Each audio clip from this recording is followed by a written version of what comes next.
Hi everyone, welcome to our channel. So మనతో పాటు ఈరోజు సీనియర్ జర్నలిస్ట్ దాము బాలాజీ గారు ఉన్నారు. మరి పొలిటికల్ విశేషాలు అలాగే సినిమా విశేషాల గురించి వివరించడానికి ఆయన మనతో పాటు ఉన్నారు. మాట్లాడే ప్రయత్నం చేద్దాం. నమస్తే సార్. సార్, ఈ మధ్యకాలంలో మనం చూసుకున్నట్లయితే ఈ ఏపీ రాజకీయాల్లో వచ్చిన తర్వాత ఈ దగ్గరికి వస్తున్నాయి. సో పెన్షన్స్ ఆగిపోతున్నట్టుగా కానీ మనకు కొన్ని వార్తలు చూస్తాం. అవి ఎంతవరకు నిజం, ఎంతవరకు అబద్ధం సార్? దాని గురించి మీరేమంటారు? ఆంధ్రప్రదేశ్లో మామూలుగా శ్రీశ్రీ కవిత గుర్తుకొస్తూ ఉంటుంది, కాదేది కవితకు అనర్హం అని. అట్లాగా రాజకీయాలకి అనర్హం ఏదీ లేదు ఆంధ్రప్రదేశ్లో, ప్రతిదీ రాజకీయాలే. అయితే ఇక్కడ తెలుగుదేశానికి కానీ జనసేనకి కానీ కొంత కన్ఫ్యూజన్ ఉంది కొన్ని విషయాల్లో. అంటే ఒక ట్రాప్ అంటారు, ఇప్పుడు మోడీ కూడా అదే చేస్తుంటాడు, ప్రతిపక్షాలకి కొన్ని ట్రాప్స్ వేస్తుంటాడు. ఫర్ ఎగ్జాంపుల్ రామజన్మ ప్రతిష్ట, దాన్ని ఖండిస్తే ఒక సమస్య, ఖండించకపోతే ఒక సమస్య. That is called ultimate trap అన్నమాట. అలాగే జగన్ కూడా కొన్ని ట్రాప్స్ వేశాడు. అందులో ఒకటి వాలంటీర్లు ఖండిస్తే ఒక సమస్య, ఖండిస్తే ఏం సమస్య అంటే వాలంటీర్లు ప్రజలకి సేవ చేస్తున్నారు, వాళ్ళ వల్ల ఉపయోగం ఉంది. ఖండిస్తే వాలంటీర్లు అందరూ కూడా వీళ్ళకి యాంటీ అయ్యే అవకాశం ఉంది, ప్రజల్లో కూడా కొద్దిగా వ్యతిరేకత వచ్చే అవకాశం ఉంది. ఖండించకపోతేమో వాళ్ళందరూ జగన్కు ఉపయోగపడతారు. సో అది డబుల్ ఎడ్జెడ్ వెపన్ లాంటిది. సో ఈ డిజైన్ని ఎలా ఎదుర్కోవాలనేది జెన్యూన్గానే వీళ్ళకి ప్రాబ్లం ఉంది. సో అందుకని వీళ్ళు ఏం చేస్తున్నారంటే ఏదో ఒక ఫర్మ్ స్టాండ్ తీసుకొని వాలంటీర్లు ఇప్పుడున్న సిస్టమ్ కరెక్ట్ కాదు, మేము వస్తే ఇలాంటిది పెడతాము అన్న ఒక ఫర్మ్ స్టాండ్ పెట్టుకొని ముందు నుంచి కూడా ఎడ్యుకేట్ చేసుకుంటూ వచ్చుంటే ఒక పద్ధతి. కానీ వీళ్ళకి ఆ కన్ఫ్యూజన్ ఉంది కాబట్టి ఒకసారి ఏమో వాలంటీర్లు ఎవరు లేనప్పుడు మహిళల్ని తలుపులు దడతారు అని చంద్రబాబు చెప్పడం, ఇంకా పవన్ కళ్యాణ్ ఎక్స్ట్రీమ్కి వెళ్ళి అసలు మహిళలు మిస్సింగ్కి వాలంటీర్లే కారణం అని చెప్పడం, వీళ్ళు ట్రాప్ చేస్తున్నారు అమ్మాయిలు అని చెప్పడం. ఇంకా దాన్ని అందుకొని తెలుగుదేశం మీడియా, ఈనాడు, జ్యోతి వీళ్ళందరూ ఏం చేశారంటే రోజు ఏదో ఒక న్యూస్, వాలంటీర్లు అక్కడ హత్య చేశారని, ఇక్కడ రేప్ చేశారని, అక్కడ దొంగతనం చేశారని ఫోకస్ చేయడం. ఇదైనాక ఇప్పుడు ఎలక్షన్ దగ్గరకు వచ్చేసరికి మళ్ళీ అందరూ యూటర్న్ తీసుకున్నారు. పవన్ కళ్యాణ్ వాలంటీర్ని నేను అలా అనలేదు ఇలా అన్నాను అని అంటున్నాడు. ఈయనేమో చంద్రబాబు అయితే నేను మీకు 50,000 ఇన్కమ్ వచ్చేట్టుగా స్కిల్ డెవలప్మెంట్ చేసి మీకు ఇస్తాను అని ఏం చెప్తున్నాడు.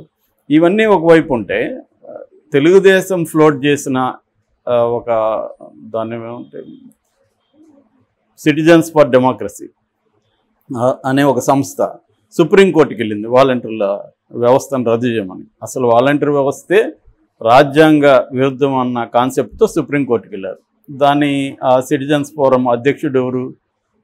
నిమ్మగడ్డ రమేష్ కుమార్ ఎవరు? ముందు నుంచి అందరికీ తెలిసిందే, తెలుగుదేశానికి ప్రోగా ఉన్నాడు ఆయన. జగన్ని ముప్పు తిప్పలు పెట్టాడు లాస్ట్ అనేక ఎలక్షన్లలో. సో ఇప్పుడు ఆయన అది పెట్టి చేస్తే జనాలకు తెలియదా ఈయన తెలుగుదేశం వ్యక్తి అని? సో ఇదంతా ఏమైందంటే దానివల్ల నిమ్మగడ్డ వెళ్ళడం వల్ల హైకోర్టు ఏం చెప్పిందంటే ఈ వాలంటీర్ల విషయం మీద ఎలక్షన్ కమిషన్ సీరియస్గా తీసుకోమని చెప్పింది. ఎలక్షన్ కమిషన్ ఆపేసింది. ఆపడం వల్ల ఫైనల్గా ఏం జరిగింది? జగన్కి ఇవన్నీ ముందే తెలుసు. జగన్ ఏంటంటే ఇలాంటివి జరిగినప్పుడు ఏం చేయాలో కూడా ప్లాన్ చేసుకొని కూర్చొని ఉన్నాడు. సో అందుకని అతను ఏం చేశాడంటే గృహ సారథులు అనే కాన్సెప్ట్ను పెట్టాడు. వాలంటీర్ల ప్లేస్లో గృహ సారథులు పనిచేస్తుంటారు. అంటే ఇది ఎట్లాగో వీళ్ళు ఆపుతారు ఎన్నికలప్పుడు, ఆపినప్పుడు మనమే వీళ్ళకి డబ్బులు ఇచ్చి మనమే చూసుకుంటే వాలంటీర్లు మనకు లాయల్గా ఉంటారు.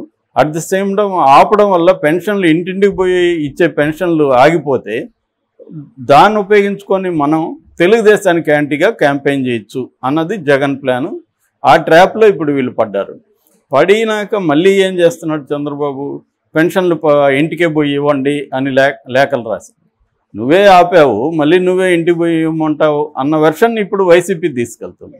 ఇది ఇరువైపులా రాజకీయాలే. ఇది కాకపోతే రాజకీయాలు కూడా ప్రజలకు అనుకూలంగా ప్రతి ఒక్కరు రాజకీయాలు చేస్తారు.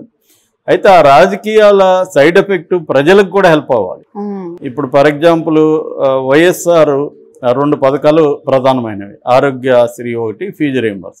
ఈ 2 పథకాలు కూడా ప్రధానంగా ఎందుకు వైఎస్ఆర్ తీసుకొచ్చాడంటే కార్పొరేట్ హాస్పిటల్స్ కోసం, కార్పొరేట్ కాలేజీల కోసం తీసుకొచ్చాడు. కానీ సైడ్ ఎఫెక్ట్గా ప్రజలకి చాలా పెద్ద ఎత్తున అది హెల్ప్ అయింది. ఫీజు రీయింబర్స్మెంట్ వల్ల అనేక మంది బీసీలు వాళ్ళ జీవితాల్లో ఎప్పుడు కూడా ఆ స్థాయి చదువు ఊహించిన వాళ్ళు కూడా చదువుకున్నారు. అట్లాగే ఆరోగ్యశ్రీ కూడా. సో అలా డిజైన్ అవ్వాలి పథకం అనేది. అంటే తమ ప్రయోజనాలు నెరవేరినా నెరవేరకపోయినా ప్రజలకి మాకు ఏంటి అని ప్రజలు ఆలోచిస్తారు కాబట్టి ప్రజలకు హెల్ప్ అవ్వాలి. సో ఈ ట్రాప్లో ఇప్పుడు వీళ్ళు ఇరుక్కున్నారు. దీని నుంచి బయటపడడం కోసం ఏదేదో మాట్లాడుతున్నారు. అంటే ఫండ్స్ లేవు కాబట్టి జగన్ ఫస్ట్ నా ఇవ్వలేదని. యాక్చువల్గా తీసుకున్నప్పుడు లాస్ట్ ఇయర్ కూడా మీరు కానీ మనం లాస్ట్ ఇయర్ చూస్తే కూడా లాస్ట్ ఇయర్ కూడా April 1 ఇవ్వలేదు. ఇవ్వకపోవడానికి కారణం ఏంటంటే ఫైనాన్షియల్ ఇయర్ ఎండ్ అవుతుంది, బ్యాంక్స్ పనిచేయవు. అందువల్ల లాస్ట్ ఇయర్ కూడా April 3 ఇచ్చారు, ఇప్పుడు కూడా April 3 ఇస్తారు. కానీ దీన్ని కూడా రాజకీయం చేసి కూటమి ఏం చేస్తుందంటే కావాలని ఫండ్స్ లేవు, 1500 కోట్లు దీనికోసం పెట్టారు, అందులో మొత్తం అది తన కాంట్రాక్టులకి ఇచ్చేశాడు. జగన్ ఎందుకు చేస్తాడు? ఎలక్షన్ ముందు కామన్ సెన్స్ కదా ఎవడన్నా. ఎలక్షన్ ముందు పెన్షన్ లాగితే జగన్కే కదా ఎఫెక్ట్, అతను ఎందుకు చేస్తాడు? సో అంటే మినిమం కామన్ సెన్స్తో ఆలోచిస్తే కూడా నిలబడని ఒక వాదనని వీళ్ళు తీసుకొస్తున్నారంటే వీళ్ళ దగ్గర సరి అయిన వెపన్స్ లేవని అర్థం. వెపన్స్ ఉన్నాయి కానీ అవి పనిచేసే వెపన్స్ కావు. సో అటువంటి ఒక ప్రాబ్లము కూటమిలో ఉన్నట్టుగా మనకు కనబడుతుంది. అంటే ఇక్కడ ఏంటంటే నేను చాలాసార్లు చెప్తుంటాను, పాలిటిక్స్ కూడా వార్ఫేర్ అంటాం, పొలిటికల్ వార్ఫేర్ అంటాం. రాజకీయం కూడా యుద్ధం లాంటిది. యుద్ధంలో ఏంటంటే ఎవరు పర్ఫెక్ట్గా స్ట్రాటజీస్ వేయగలరు, ఎవరు ఎత్తులు కరెక్ట్గా వేయగలరు అనే దాన్ని బట్టి విన్నింగ్ అనేది చాలాసార్లు డిసైడ్ అవుతుంది. సో అందుకనే ఇప్పుడు మోడీ వేస్తున్న ఈ వ్యూహాలు, ఎత్తుగడలు కానీ వేగంగా తీసుకుంటున్న నిర్ణయాలు కానీ ప్రతిపక్షాలని కకావికలం చేసేసింది ఈ 10 ఏళ్లలో కూడా. అది ప్రతిపక్షాలు ఏం చేయాలో తెలియట్లేదు. వీళ్ళకి ఒక యూనిఫైడ్ వ్యూహం కానీ ఎత్తుగడలు కానీ లేవు. మోడీ లాంటి ప్రత్యర్థితో ఎలా యుద్ధం చేయాలో ఎవరికి కూడా అర్థం కావట్లేదు. అదే పరిస్థితి ఇక్కడ ఆంధ్రప్రదేశ్లో కూడా ఏంటంటే వీళ్ళు ఐక్యమయ్యారు కానీ ఒక యూనిఫైడ్ వ్యూహం లేదు కూటమికి సంబంధించి. బీజేపీ ఒకవైపు ఏమో అసలు ఈ పథకాలకు అంతా మేము యాంటీ అని మాట్లాడతారు, వాళ్ళేమి దీంట్లోకి రావట్లేదు. గట్టిగా చంద్రబాబు ముఖ్యమంత్రి అవ్వాలని కూడా మోడీ కూడా ఏం మాట్లాడలేదు. సో ఇటువంటి ఇబ్బందులు కూటమిలో ఉన్నాయి. దానివల్ల ఇప్పుడు ఇది కూడా ఇదైంది. దీంతో అల్టిమేట్గా ఎవరు బాధితులు అంటే పాపం ముసలి వాళ్ళు ఇప్పటి వరకు హాయిగా ఇంట్లో కూర్చొని ఉంటే వీళ్ళు ఇల్లు ఇస్తా ఉన్నారు. ఇప్పుడు 3 నెలల వరకు ఉంటుంది. ఇది June 6 వరకు కోడ్ ఉంటుంది అమలు. ఈ June 6 వరకు అంటే 3 నెలలు వీళ్ళు పైగా మంచి ఎండలు.